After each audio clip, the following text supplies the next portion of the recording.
मनमोर.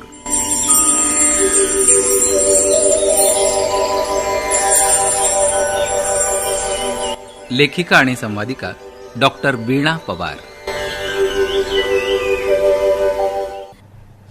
नमस्कार मंडळी. गुरु गोविंद दोऊ खडे, काके लागू पाय, बलिहारी गुरु आपणो, जिन गोविंद दियो बताय.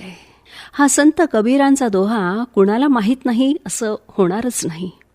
आपला गुरु आणि प्रत्यक्ष परमेश्वर दोघंही जरी समोर असतील तरी कबीर म्हणतात की गुरुचेच पाय धरावे, कारण त्या गुरुमुळेच आज परमेश्वराचं दर्शन झालंय.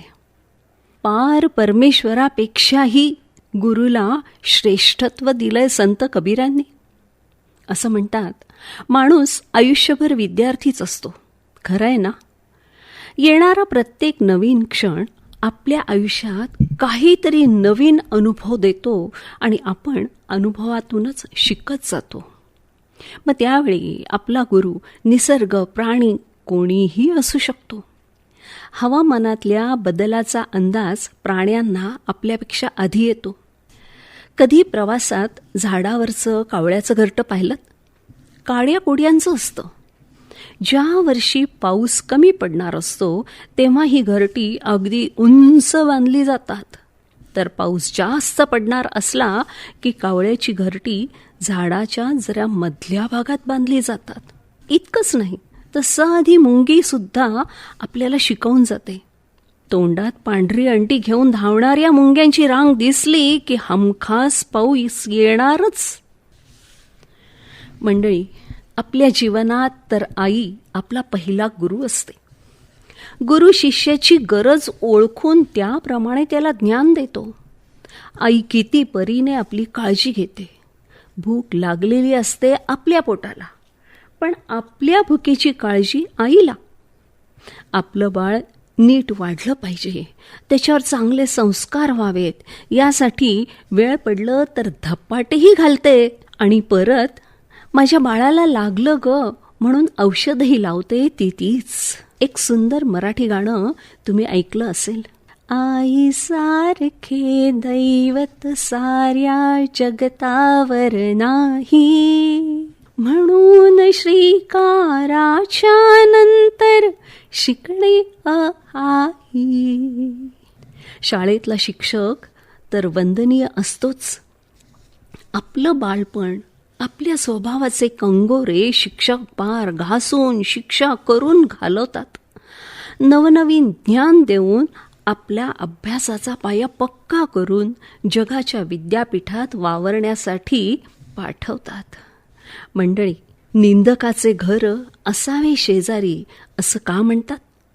अरे, हा शेजारी आपली निंदा करतो म्हणजे तो आपले दोष दाखवतो, जे आपण सुधारायला हवेत यासाठी.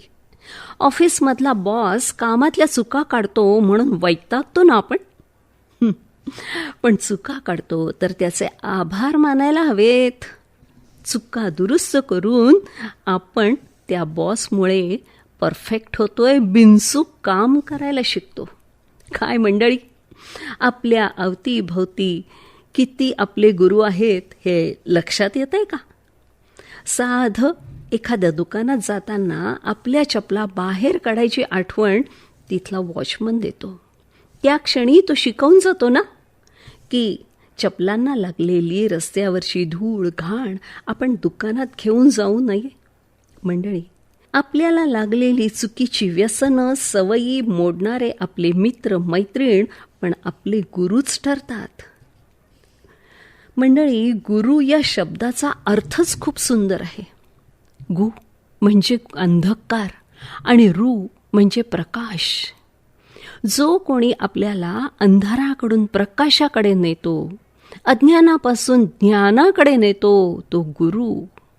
संत कबीर म्हणतात, सब धरती कागज और लेखनी करो मन राय, सब धरती कागज और लेखनी करो मन राय, सात समुंदर शाही करो, गुरु गुर लिखन जाय.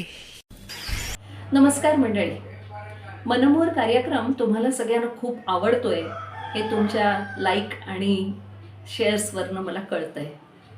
मंडळी, तुम्हाला आवडलेला हा कार्यक्रम फक्त तुमच्यापुरता न ठेवता तुमच्या मित्रमैत्रिणींनाही तुम्ही पाठवा. आणि हो, माझं चॅनल मनमोर सबस्क्राईब करा, म्हणजे पुढचा व्हिडिओ तुम्हाला पटकन मिळेल. धन्यवाद.